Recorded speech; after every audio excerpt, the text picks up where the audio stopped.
So, And hello, Douglas County, and welcome knows I to do another great work. episode of The And just Outlet. before I went Today, in, I we're here with met this the one woman and who only Jake Tranter, Roseburg. Jake, how are you doing today?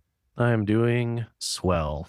Thanks for having me on. Of course, thanks for Yeah. coming to the studio. So, first question is, did you grow up here? Yeah, I'd say that's the best answer is yes. I was born in Southern California in Joshua Tree and then moved up here when I was about 6, 7. 6, 7? Yeah. All right. Well, thanks. No. Yeah, no, it was Desert Hot Springs. Spent most of my time in Joshua Tree, the desert, then moved up here, went to high school here, spent the rest of my childhood here, Right. Yeah, haven't really gone away except for the military. Interesting. And so you went from military to now owning one of the biggest production studios in our area, Spiderking Studios. What's up with that? Yeah, well, initially, I didn't think that there was much security in like being a filmmaker in this area. And so I kind of followed family tradition, went off into the military, and then I was in the infantry, and then I got pretty badly injured and medically discharged, and that gave me the freedom to pursue my actual passions. But yeah, I initially planned to make the army my career and do my 20 years.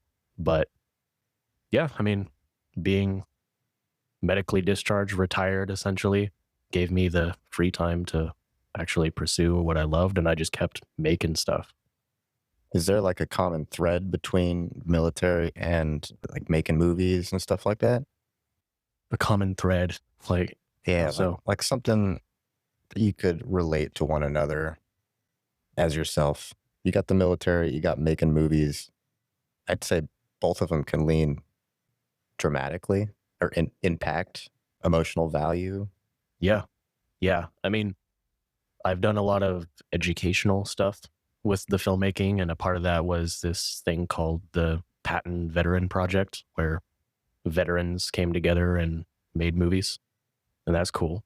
And that was General Patton's grandson who runs that program, so I got to work with them on that. But I mean, just for me on a personal level, yeah, my first actual feature film called Limbo is about that space in between, and that's kind of a reflection on my own personal life, being in this weird state of limbo after leaving the military, dealing with the PTSD and all that sort of stuff. Yeah, I definitely noticed that. I noticed that in a lot of your films, there seems to be the commonality of something related to mental health. Yeah. Yeah. Is that a pretty big topic for you? Yeah. Yeah. I'd say there's a stigma when it comes to mental health, and I try my best to dismantle that or just normalize it. Just from my own personal experience, people say they want to talk about that sort of stuff, but then are still weird about it. So, just normalizing it. We're all human, and more times than not, we have something going on, Oh, yeah. and it's okay to express that in a way that is meaningful to you. And it's healthy to do that instead of bottling it up, because the body keeps the score. So, for me, it's through I do music as well. And so it's like when I make a movie that's representing what I've gone through, maybe it can touch somebody else. And when I've premiered my films like Trial by Fire, which is a movie about veteran PTSD and using the performing arts to overcome that, people at the premiere were like, wow, this is like really impactful for me. And I'm like, it's really good to hear that sort of stuff. Yeah. Yeah. What a good way to get that out. How else would you get that kind of stuff out? Interesting. Because that's a lot. It's a lot to carry without having some kind of way to express that. And when you're doing like movies, like you can almost, well, act it out pretty much, really show those emotions that would otherwise just be brewing inside you. Yeah. Yeah. And I've also done my own experimental cinematography that hasn't seen the light of day, kind of like doing visualizations of what I have been through, what my experience was. And it's healing. Like in the moment, it's like, ugh. It's almost like this purge. But then looking back on it, you kind of have that sense of accomplishment, being proud of yourself, maybe even sharing it with other people. Yeah. Yeah. Yeah, I definitely relate to that. I know before this episode, I showed you just a little short video I made here in the office, and I have the same kind of moments for me, and it's strange how they come about sometimes, but sometimes it's a reflection of something inside myself that I don't directly see until that piece of art is made, and then I can stand back and look at it. Or it could be a song that I wrote and I have no idea what the song is about. It's all just first thing that comes to my mind. And then I read the thing in its entirety, and it is a story and it's cohesive and it's relatable to something I'm going through. But initially, I didn't plot any of that out, I didn't plan it. So it's really interesting to like get into a flow state and then be like, what is this? Oh, that's what I'm trying to tell myself, I guess. Yeah. Yeah. No, I love moments like that where you're just like in this, like you said, flow state and it's just like pouring out. And I mean, it's not just connecting with yourself. I think there could be something spiritual there too for those who vibe with that. But yeah, I mean, some would argue that there's this subconscious aspect to it, you know, as you said, connecting to things that you're not super conscious about and it flows out and it's literally like processing things. And that's what I love about it. Like when I did Trial by Fire, I wrote, directed, but I also acted as the lead. And so going through scenes of this like huge emotional turmoil was in a way detrimental in the moment because I felt the real feelings when I acted, but it also healed some aspects of me. Yeah. Yeah. It's like a safe way to get it out. Yeah. It's a controlled environment, Yeah. planned out. Right. Yeah. But some things go not as planned to as happens on a film set. Like the first shoot day of Trial by Fire, it was like this super emotional scene. I don't know why I made that the first scene to film, but the night before, my mom passed away. And so I was like carrying that into it too. And I was like, I spent an hour outside of this door to the house where I was supposed to like have this breakdown moment, crying and everything. And I just couldn't do it. And then I just like did some inner processing, walking around. And I'm like, okay, you know what? I'm just going to tell them to roll the camera. I'm not going to worry about what my lines are. I'm not going to worry about the process. And I'm just going to let whatever happens, happens. And then it happened. It's just like that flow state. Yeah. And what does that, shot look like in comparison to other shots that like you weren't I don't want to say it wasn't as authentic, but that was like deeply you. So much so you let go of everything else. But like that level of authenticity, I feel like that would come across really well on camera. Yeah. Yeah. I mean, it's for me, I can see that compared to other moments where I'm like, oh, that feels fake. But yeah, I can definitely see it, and it might not be as apparent to everybody. It can be to other people, but I don't think it's mostly like an inner critique, I guess. Noticing those sort of things. I don't think other people really care too much unless you're just like not a good actor, Yeah. maybe. Yeah. Did you surprise yourself watching it back? Yeah. Yeah. Because it was hurt that I saw coming through. And I mean, if you're empathetic already, seeing that in someone else, but seeing it in yourself, there's that extra level of not cringe, but kind of like cringe. Yeah. Yeah. Especially in that format. Like it's a movie, like that's Yeah. me looking like I'm acting really, it was directed emotions. Yeah. So let's backtrack a little bit. The name Spiderking Studios. I'm really curious what inspired that. It's a crazy story. I'm just kidding. It's not.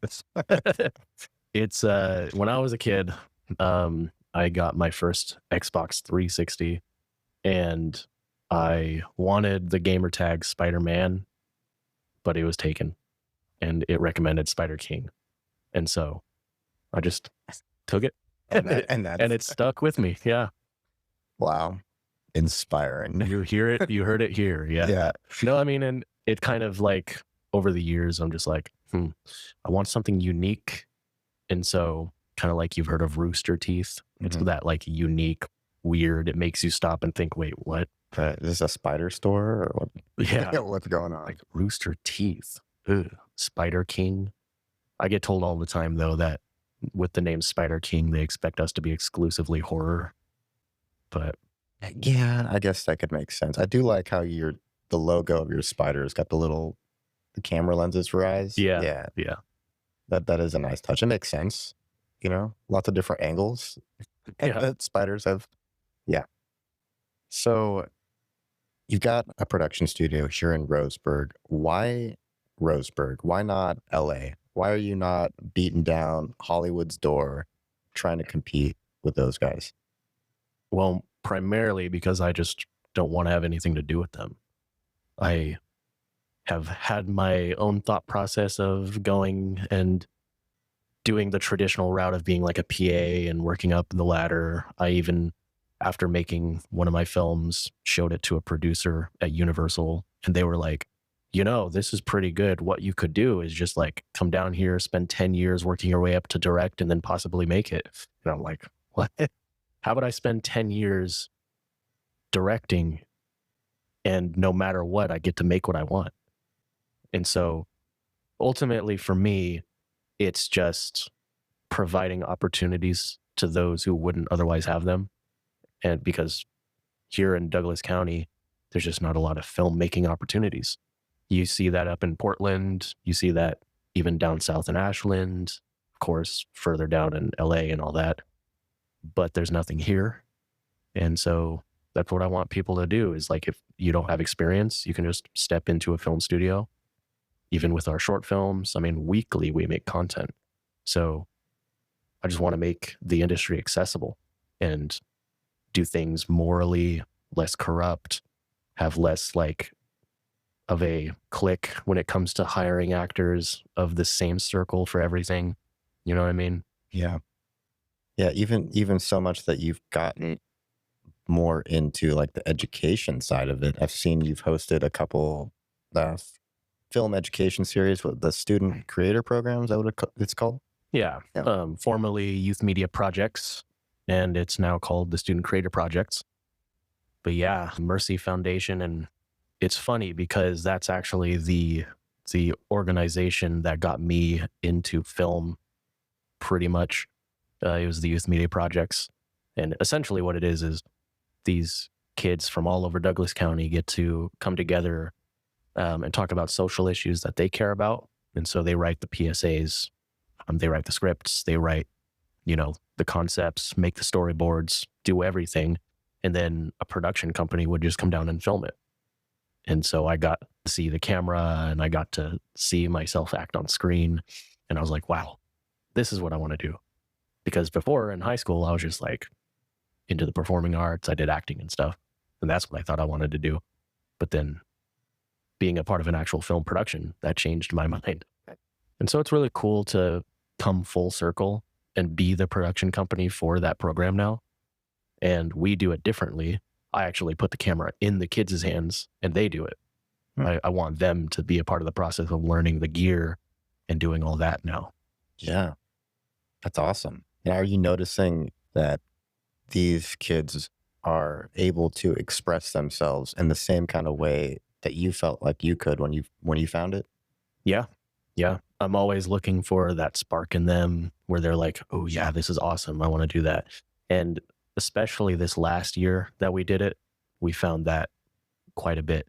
There's one kid who was super into the camera work. And so I got to teach all the different angles and help him with his confidence with the directing. And then another kid was like, oh, I want to do sound. And I'm like, I've never heard of that. Be on sound. Yeah. But yeah, I mean, you hear a lot that today's kids are like not into anything. They're like, they have no passion. And it's just not true. They are very dedicated and they're smart. Like, you just have to treat them like they're on an equal playing field, treat them like adults and don't talk down to them, and then they match that respect. And, they're capable. They have some really deep topics that they bring up. Yeah, it seems like there's more of a less like a lack of opportunity for these kids to kind of show what they're into than there is them actually not being into anything. Yeah, absolutely. So that's cool. You're able to facilitate that and give them that space, especially around here, because you're totally right. There's not a space for that. There's not a space for a lot of different things around here. And coming from someone like you who went through it all, you found it, and from the perspective you have of being the kid and now being the person who's leading the kids, I mean, that's incredible, for them too, because have like your perspective of where they're at right now, it just connects better. Yeah. I mean, it's really cool. And seeing some of the kids return after doing it their first year, coming back, and then they themselves even get to mentor some of the newer kids. And they're like, hey, no, I've been through this. This is going to be super fun. Getting to see that even is awesome. Yeah, where do you see that going in the future? I definitely want to expand it. Right now, we're just doing it one time annually. And, you know, COVID kind of caused some issues with things as far as participation. And so this year we really shook things up to get more participation. So we used to do it like in North County, South County, and Central County. This time we only focused on Roseburg, and it was a pretty big turnout. We had the new film studio that we're operating in, and so we got to actually host it in the studio, have the gear there, like present every single workshop essentially. And so I just want to expand it, do it more times throughout the year. I want to partner with schools and do some workshops with them. I think it would be really cool to expand it as far and wide as possible. Yeah. Yes. And so, as far as your production studio, making movies, and then the education part of it, what are you finding that are the biggest hurdles right now for you to get over to be able to make those big steps and growth and expanding everything? Yeah. Well, I mean, I can be pretty basic and say money. Wow. Money is obviously something that prevents us from making larger scale productions that I would be more passionate about because we can put more into it. But, I mean, the ultimate goal, no matter what, is just to get our projects in front of people, get some eyes on it. I have some theories of us being shadow banned on Facebook and YouTube, but I mean, that's neither here nor there. So the ultimate goal is just like get some eyes on our work. And a part of the resolution for that is just partnering more with community organizations and taking more of a community driven approach and growing from there. Yeah. Yeah. Yeah. So, that all being said, I imagine all of this stuff. I mean, you have a full time job too while you're doing the video production. Um, so a lot of this takes a lot of time and planning and direction. So, what is the biggest unseen side of how much work you're putting into this to make this happen for you and then students and the future of everything? I mean, you're grinding right now. It's incredible, and I know not a lot of people really understand what all it actually takes to make things like this happen. Yeah. I mean, I love what I do. And, I was telling you before, I love just staying busy. And a part of that is being a part of things to help them thrive and grow. And that's why I have my hand organizations like I do. But yeah, I mean, there's a lot of moving parts. And that's why I kind of lean on my bit. I've got 8 consistent crew members that are by my side and help me with everything. But, they're learning. It's always a learning curve for them too. And they've also got their own jobs and everything. So, you know, the ultimate goal is to grow this to where I can pay them to be full time employees and we can just make art all the time. And provide educational opportunities and things like that to Douglas County, and bigger in the future. I want this to be, national, rival Disney one day. Yeah. I've seen that video. Yeah. Yeah. Yeah. Yes. You're going to do it. Going to rival Disney. Yes. Man, that's just incredible. I mean, passion. Passion's the biggest thing that stands out about this, honestly. And it's having the people that have that kind of passion and care and see the value in making movies, making art, expressing yourself in that way, and what it can do for people. I mean, you're the perfect person to kind of lead this into the next 20 years, Yeah. Yeah. No, I appreciate that. And I think that's kind of like a big piece of the puzzle that people also don't understand, is that it's like, that's why I don't want to be in Hollywood, is because it's corporate and it's business money oriented now. And, there's some realistic nature to that where it's like, okay, you have to make money, so that it's profitable and all that. But like, it's supposed to be art. It's supposed to have an important message that people can take something from and, be left with, that's kind of like my interpretation of what film is supposed to be.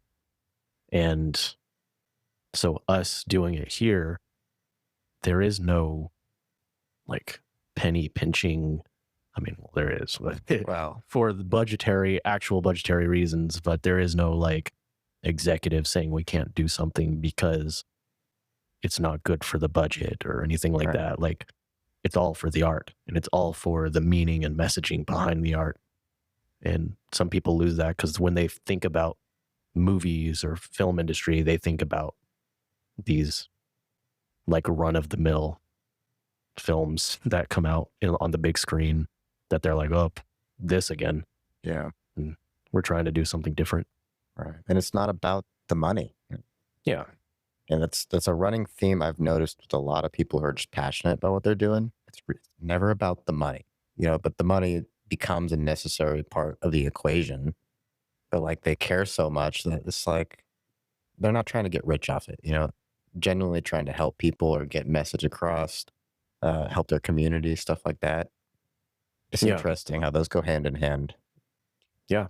Yeah. And, I kind of believe that if you get what you put out into the universe, and so I just try to do the right thing, help those who need help. A lot of my start was, working with organizations like the Human Trafficking Task Force and the Battered Persons Advocacy, which is now Peace at Home, organizations like that. And a lot of the time donating my time. And then later on, they come back and they're like, oh, let me give back to you now. And I'm like, what? This is crazy. You see that a lot. And I think it's recognized when it's genuine passion and there's humility. And I think that's an important step to any entrepreneur. People can sense it. Yeah. Yeah, I've definitely got a lot of that feedback too. And it's great because I just feel like I can just be myself. I don't have to like sell this false image or this fake service. I give, and I don't expect anything back. But then these people, they're like, oh no, we're giving you something back. And even if they don't, it's like, well, you didn't have to do that. Yeah. I'm not here to take, I'm here to give. And man, it does so much for me.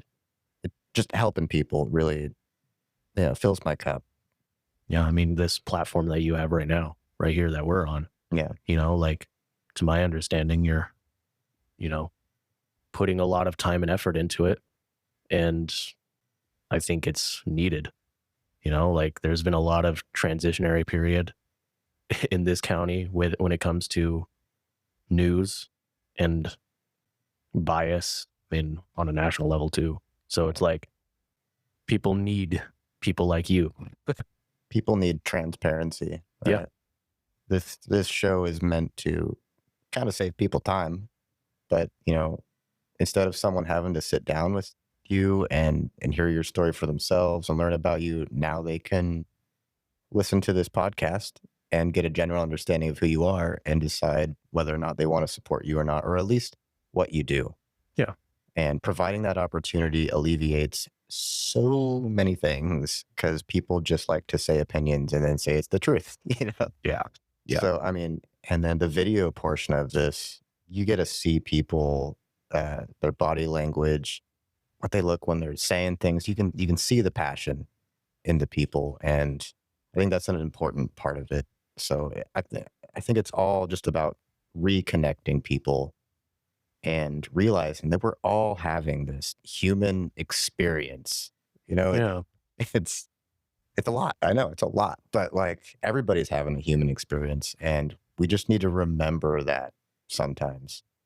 So having people be able to tell their story, what they care about, why they care about it is essential, you know? Yeah. No, I completely agree. And it's a big part of why I do what I do the way I do it. I love the educational aspect of things and just having people come in and be like, hey, I have this script. I don't want to step on any toes, but I just don't know what to do. And I'm like, let's do it. And they get to learn and we get to learn. And you don't have to be 10 years in the industry. It's like people just want to express themselves and it's all just a learning curve. Right. Yeah. Yeah. So you've made how many movies now? 5. And I am just about to start on my 6th. Interesting. And so the sixth movie, what's the genre? It is horror. Horror. Yep. It is called It Calls, and it is surrounding the Cthulhu mythos. It's kind of like psychological, cosmic horror, mostly surrounding grief and existentialism. Hmm. Interesting. Yeah. So, I mean, like, I think there's a lot going on in the world today that can make people feel hopeless. Yeah. And so that's just my own commentary on it, but through something else, film. And what better way to showcase that existential dread than cosmic horror? Yeah. Like that larger than life, you are just this puny human. And that's Cthulhu. Right. I think it just like blends so seamlessly, those two genres. Yeah. Yeah, that's interesting. Is there any particular reason you've been drawn more to the horror genre? Well, there is a budgetary freedom in it. Horror is easily the most accessible genre in my opinion. But I just kind of do what comes to me. Yeah. And I've been trying to tap into different genres. So, my first film was horror. Then my second film was more of like this action thriller. Then I did drama. Then I did comedy. And now I'm back to horror again. And, eventually I'll do a romantic comedy or something. Really interesting. Yeah. But no, I mean, it's was something that I think my roots are really established in horror. I love horror. It's my favorite genre. And so I want to do something I'm passionate about. Yeah. I always find it ironic. My last film, Killer Roommate, which was like supposed to just be what I considered a stepping stone project, wound up being our most successful and also the hardest to complete. Yeah. Like so much went wrong during Really? Killer Roommate. Like you would, it's crazy actually.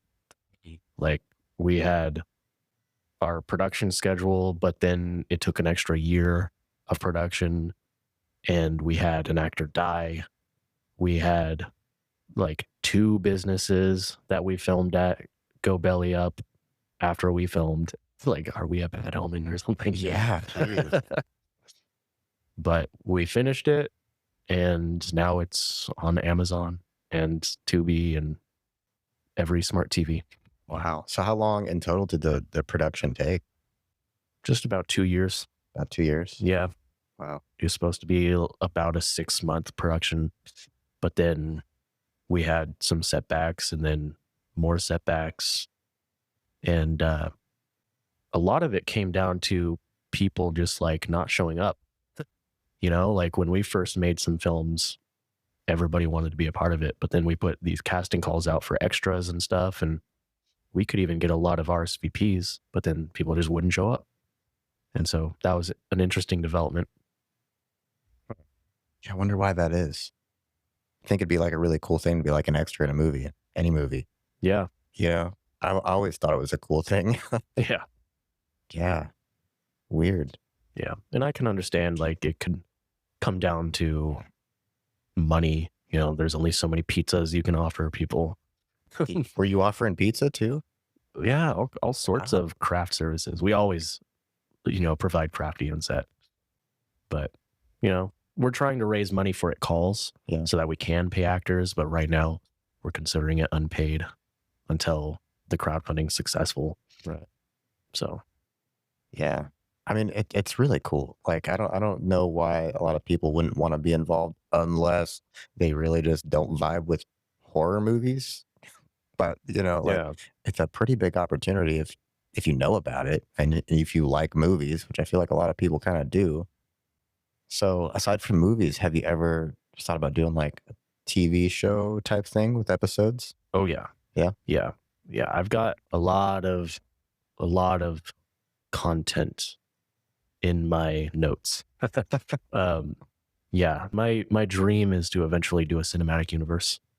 So, and I've already got about 10 years of films lined up for that, and that includes like 2 to 3 TV shows just in that alone. Wow. And so, yeah, no, I've got a couple ideas. Something that I've been exploring lately is taking an idea for one of these far out shows and writing a book about it so that I can just get the story out of my head. And, I ran into somebody recently and that's what they recommended to me. I'm like, that's actually not a bad idea. Like I've never written a book, Yeah. but just to get the story out of your head. And then there's also a certain level of like IP protection with that too. Right. So, get that in front of people. Then there can already be a fan base that builds if it's popular. And then you can maybe do it sooner than you think. Yeah. So, Would it be horror? no, No. Superheroes? kind of. Kind Yeah, of. actually, I can spill the beans. Yeah. The concept is called spiritual warriors. Okay. And it's essentially these 6 warriors are pulled from different periods of time throughout history. And it's like this futuristic government that's trying to create these warriors to fight modern wars so that modern people don't be expended anymore. And Power Rangers. Oh, I'm yeah. just kidding. Yeah. So it goes horribly wrong. And despite these warriors having their fundamental differences, they band together to fight the bigger evil. Interesting. Yeah. And so it's like this Avengers vibe. Yeah. When you say cinematic universe, that is the first thing I think of. Yeah. Yeah. I'm definitely trying to go a different route, but I mean, it'll be fun. It's like, comedic aspects, but more into the genre. I want to be as respectful to these different cultures and everything as possible. So, I want authenticity as I'm doing the development and research and everything into it. Yeah. One of those long-term projects. Oh, yeah. Yeah. Yeah. Yeah. What's it like to look back on where you were versus where you are now? I mean, did you ever think that you'd be where you are now? Yeah. I mean, there's a trajectory that I've seen for myself, and I think I'm mostly following that trajectory, but things wind up in different places and not in the timeline you hope for all the time. Yeah. But I mean, it's been just exponential growth primarily, like 4 years ago, maybe even longer, like 5 years ago, I made my first actual film that would premiere. So I guess that's my second film. And then, so 2020 is my first feature film. And then back in 2017 was my first short film, which I made and edited on an iPhone. No shame, dude. Made a lot of stuff on an iPhone before I still don't have a real camera, but Yeah. Wrote, directed, acted as the lead. Yeah. It was a lot of fun. But yeah, I mean, seeing the growth since then has been really cool. I mean, who can say that just in a few years they went from filming on an iPhone to now like a full arsenal of equipment, film studio, office, working with big like corporate clients on an annual basis. Like, Yeah. you know, I definitely don't want to forget where I came from. That's for sure. I want to, have gratitude for where I am and not take it for granted. Right. Hmm. Yeah, that's interesting. So it's like because you know where you started when you're doing these education things with the kids and seeing kind of where they're at. It's like no, you can start with an iPhone. 100%. Like the camera's actually pretty decent. It's like way better than it was when when I was doing it. But you can get good quality stuff with just an iPhone. Like you don't have to get all the gear to start doing it. Yeah. Especially now. Like back then, I used an iPhone 6 and it was pretty good. Yeah. And I just edited on iMovie. I mean, when you have a passion and there's a will, there's a way. Right. So I just found workarounds. And if it's something you want and you want to go after it, you're always going to find a way. And that's what I did. I mean, and back then, I was lucky enough to have a group of friends that were like, heck yeah, and some of them have stuck around. Yeah. And then, when I was ready to do my first feature film, I did it and I didn't finish. Like I was 3 scenes away or something, and then COVID happened. So I have a lot of the footage. I'm thinking about putting something together. But Right. yeah, I mean, a few members of my crew that are still with me today came on board during that first would have been feature film. And now we've done 5 movies, working on a 6th. And a big part of looking back on where I've come from, I always see my mistakes and I'm like, dang, I could have done so much better with this. I could have done that different. I've definitely learned to be patient more and not just rush through things. But there's also kind of like something cool to see the mistakes, because now it's like a testament to I've grown, Right. letting that be something historical that people can see as a showcase of the quality improvement and things like that, so that it seems more Yeah. human to Yeah. people. Like I didn't just start with these like MCU level vibes. Right. Yeah. It's like that picture of a horse where it's like halfway a stick figure horse and then the rest is like really fine art. Yeah. Yeah, no, that's cool. And the same way with like music or videos that I make, having all those mistakes in there, just being like, oh, it's just glaring me in the face. But I think, seeing them all, it's like I know not to do that. And the weird thing is it's not something I consciously think about. It's just ingrained in my mind enough to where it's like I just don't do that mistake again. Yeah. And so that's pretty interesting. But I've definitely noticed just in like the trailers of your movie, the quality in like the angles and the lighting, how it all gets better. And it's really just like learning and putting more intention into it and patience. Yeah. Right. What would you say is one of the biggest mistakes you think you've made in one of your productions? Yeah. I mean, I've made a few. And I never went to film school or anything, so I'm all self-taught. That in of itself provides lots of learning curves. Oh yeah. But just as far as general production, I'd say if you're going to work with fake weapons, notify the police so Oh, that you don't wind up having the sheriff's department surrounding you while you're in a Mexican restaurant having their weapons drawn. I'd say that was a mistake. oh, Yeah, we were filming this scene for Death with Dignity, which is a movie about this guy who gets bored with life, so he hires a hitman to kill him. And so we shot the scene at the Mexican restaurant down in Canyonville, and the actors start outside, then they run and burst through the door, and they're like drawing weapons on each other, run through the kitchen and rush around. And like we had a restaurant extras and the kitchen staff wanted to be in the film. And so we had them in the back and they're like, whoa. And then they run through the back. But apparently when the actors were outside and they started running in, somebody saw that and called the cops. and I make it a habit now to notify dispatch. Yeah. So the restaurant knew, Yeah, but the people outside, yeah.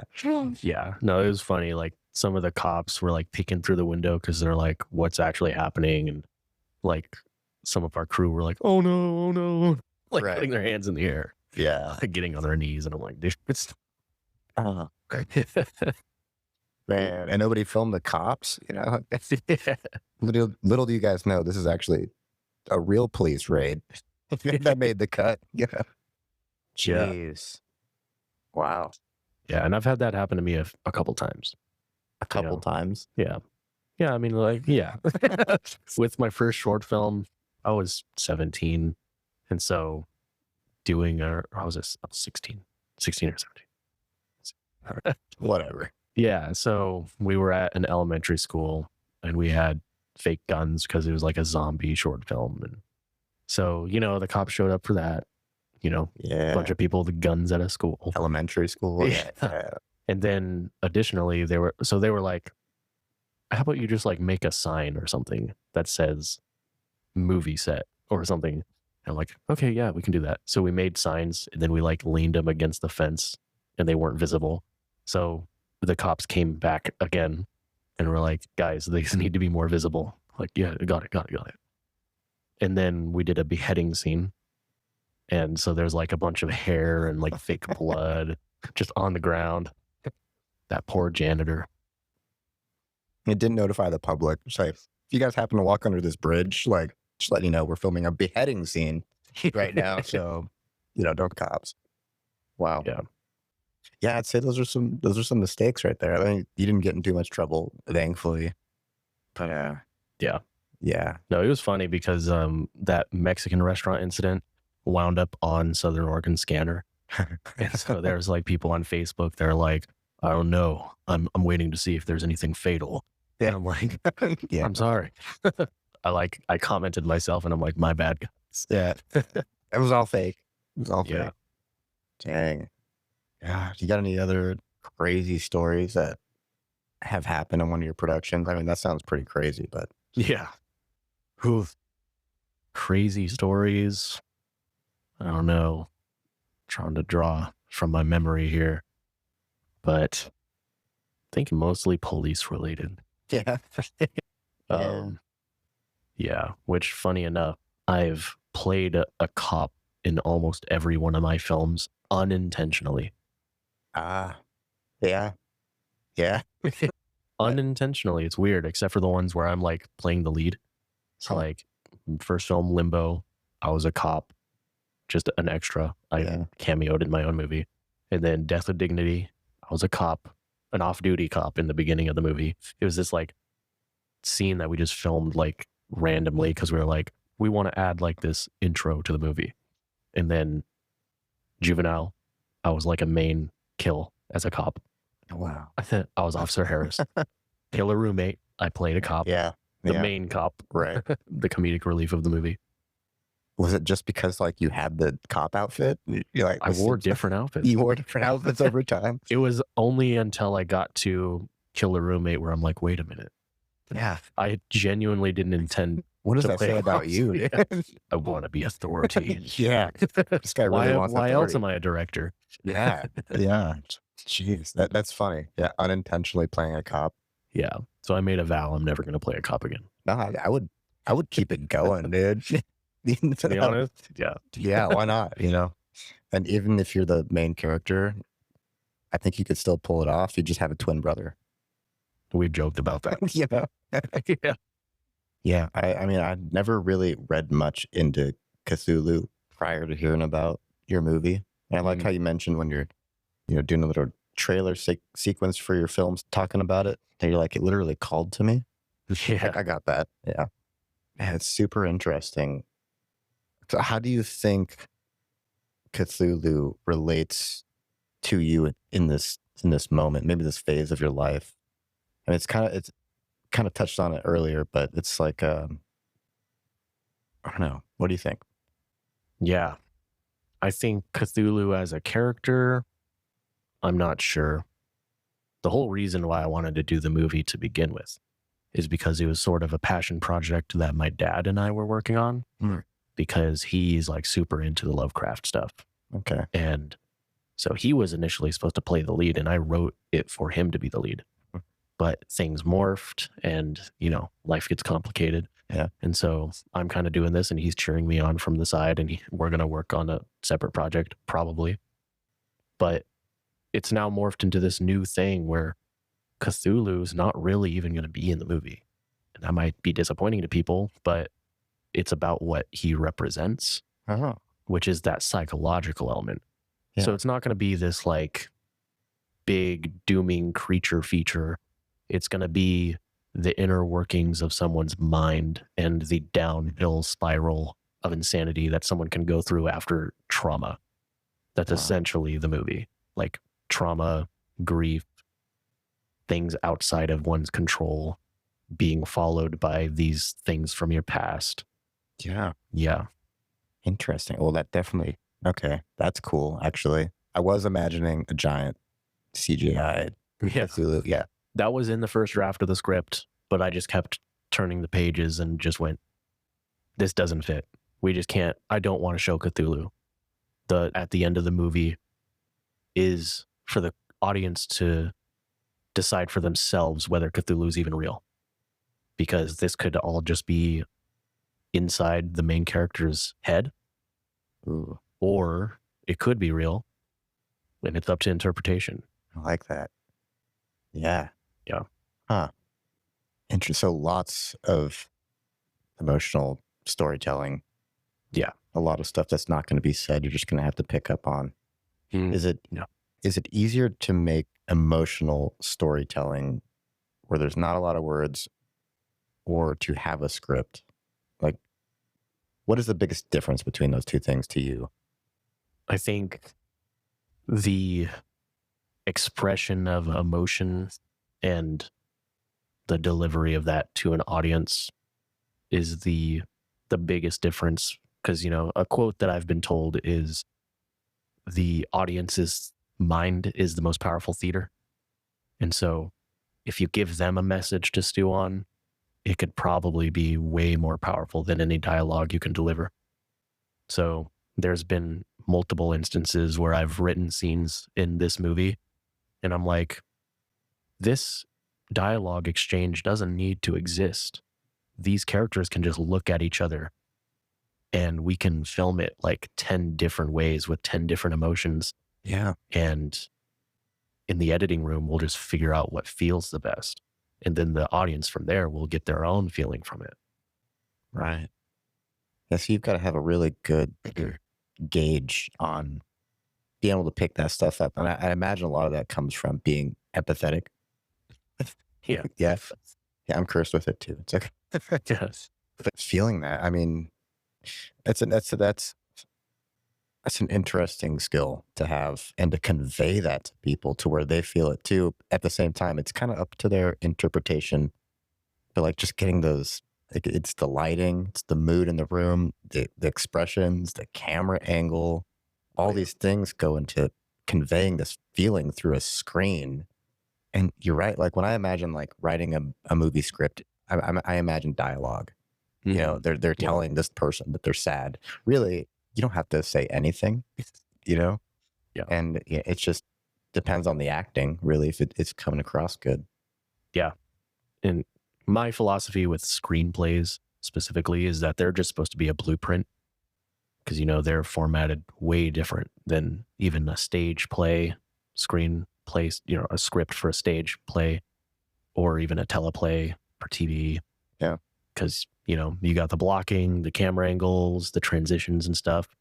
So it's more just like something to guide you, but there's no real right or wrong. I think, when it comes to dialogue, it's important to have that, but it's a balance, about finding that organization going onto set so you know what you're doing, but also allowing new things to come to you in the moment, which is where the passion is, right? Because, like it's happened to time and time again where I'm on set and it's like, what if we tried this? And then it's like, that like changed the whole thing. Yeah. It's interesting how much of it develops while you're filming it, despite the plan you made that ends up being better. I'm sure sometimes worse, sometimes maybe, Yeah. it's like maybe no one in the room is feeling it at that moment, but Yeah. No, there's a fine line. Yeah. yeah. But I mean, like what you were saying earlier, really harnessing the emotions that were already inside you and then just deciding that to put it out there as whatever character you're playing.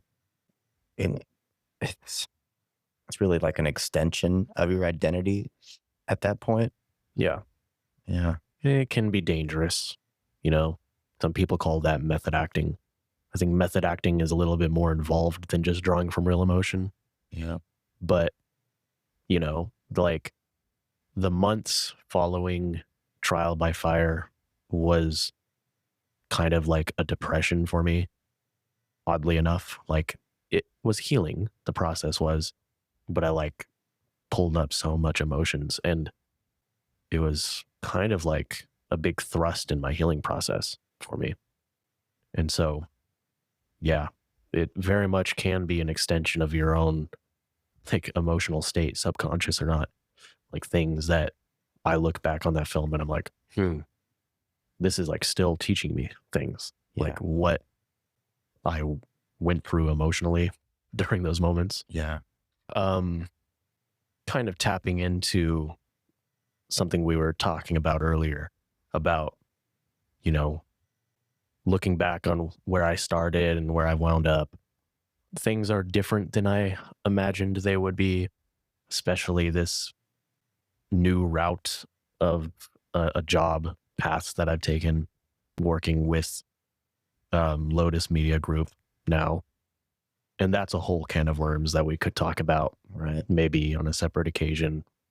Because, you know, ultimately I'm trying to just make things better and do all that, make things better ultimately. Yes. Yeah. But yeah, where I see myself going in the future is being able to just make this art to a point where it resonates with people and them getting something out of it and having something great to watch. I mean, at the end of the day, I mean, that's what films are supposed to be. I mean, whether it's a popcorn flick or something more deeply resonant, something that just resonates with somebody, and it can be different person to person, but I just want this to be my full-time thing.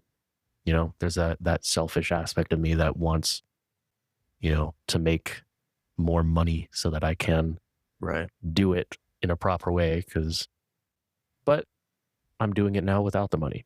Yeah. And it's still going to be good. Yeah. And so there's room for growth, and I look forward to seeing where I am 10 years from now. Right. Like I can't even fathom that. Either. Like even last year, I didn't know that by this time I was going to be engaged, have a house, like, you know, have a Right. studio, will Yeah. be where I am with Spiderking. It's super rewarding, and I'm very grateful for where I am right now. Yeah. I feel like things are kind of just falling into place. Yeah. Yeah. Yeah. That seems to also be a common thread between people that have good intentions behind what they're doing, or like there's a passion behind it. And I hear that quite often. Like things are just falling into place. And maybe if they're not at the moment, by the time I'm talking to them, they're starting to. Yeah. And then looking back on where they were versus now, things are moving. Yeah. It's really interesting to witness it if you're paying attention, and to also go through it, because it's the same for me. Like things are just happening. I'm like, okay, I guess this is what's going on. But I have no idea what, a year from now looks like, because at the rate things are happening, one phone call could change the trajectory of wherever I'm going. So it's hard to see past that. Yeah. Yeah. Exactly. Like all it takes is one conversation, one phone call. Like 10 years from now, I can't even fathom. But like a year from now, things could be vastly different. Yeah. So yeah, I definitely feel that. Yeah. Like, what are your plans for the future? Whatever the future holds, man. Yeah. That's pretty much it. I mean, Yeah. I'll just move forward with intention and, Mhm. I'll hold on to the reason why I'm doing it and I'll build towards that. And It's all to trust. yeah, Trust in yourself. You know, if you've got a higher power, trust that. right. But gratitude. And I think something that has helped me immensely with my healing, just in general, is just gratitude. Hmm. You know, waking up every morning, thank you. Yeah. I literally would do that every morning, and it unlocks a lot in your mind. Yeah. Yeah. In a weird kind of way. It's like how positive affirmations work. Like Mhm. actually talking to yourself in the mirror, it actually does a thing. Yeah. Your brain can't tell the difference. Yeah. If you say negative things to yourself, you're going to start believing that. Right. And I think it's a little stigma, like talking to yourself, you're crazy or something. Yeah. And that's unfortunate because it does a lot. And it's in times of crisis, sometimes that's a way to calm yourself down. And you look crazy, I guess, to someone who doesn't understand the mechanism behind that, but it's a real function. And it really does calm your nervous system down. Yeah. So you're not crazy if you're talking to yourself in the mirror in the bathroom. You don't have to talk loud. Yeah. It doesn't have to be a public bathroom, but wherever you can do it, it's okay. Yeah. Yeah. Just PSA. It's okay to be different. It's okay to talk to yourself. Yeah. And tell yourself it's all good. And yeah, what an incredible conversation. I'm just meeting so many passionate people. It's kind of bizarre. Like it's like the commonalities between the people I'm talking to. Yeah. It's like no one would know this. Yeah. Yeah. And you're Like, learning a lot, I'm sure. yeah, the perspective shift. And hopefully for the community too, when they listen to something like this, they're like, wow, I kind of think like that too sometimes. They're like, Yeah. yeah, you're not the only one. Yeah. Like the first guest, Ripples the Clown, just looking at the guy being at an event, you wouldn't know what was all going on or like why he's out there doing it. Some people might just see someone hustling for money. They might Mhm. think it's like a gimmick, but he had a real deep reason for doing what he's doing. Yeah. And it's like, if you could just take a little extra time and have that perspective or ask why instead of just judging, I mean, it can do a lot, especially if you're someone with the high empathy. They can really kind of feel why somebody's doing it in the first place. Yeah. So, with that all being said, I think that wrap up this episode of The Outlet. And Jake, it's been an incredible conversation. I'm really looking forward to seeing what everything turns into as far as Spiderking Studios, It Calls, and you know, watching you grow is gonna be awesome. Don't miss Answer the call. it. Answer the call. No, I really appreciate it. This has been an awesome conversation. And yeah, I love talking about what I'm passionate about. Yeah. But sharing the knowledge and planting a seed, Right. anybody who would get anything out of what I said is a win. Right. Yeah. I mean, I guess we could ask, if is there anything or any piece of advice you would give to someone that feels like they don't have a method to really kind of express what they're doing for whatever reason it is, to just kind of go for it. Yeah. Well, I mean, I tapped on it a little bit earlier, but where there's a will, there is a way. But it's all just self trust, and it's hard nowadays. There's a lot of like bad self talk that's very common nowadays, but you've got to be delusional. Yeah. You've got to get to the point where people are thinking you're crazy for following your passions to the point where they just don't understand. Right. They won't. They won't. They're telling you need to just knock it off. You're probably doing okay. Yeah. If you're following your passion, you care about it. Mhm. Yeah. And that goes for anything else. If you're trying to do something like even just like losing weight, Just know what your priorities are, know what your goals are, and just stick the path to the point of delusion. Like somebody offers you a cupcake, you say no, and they're like, "What's one gonna hurt? Yeah. What's one sip of alcohol gonna do to an alcoholic?" Yeah. Yeah. It's that real. It is that real. Yeah. And forming those healthy boundaries and being able to Yep. say no. All right. Well, thank you, Jake, and thank you everybody who's watching or listening. And this has been the Outlet on 99.7 KQUA with a rebroadcast on 90.5. And we'll see you next Saturday. Have a good weekend.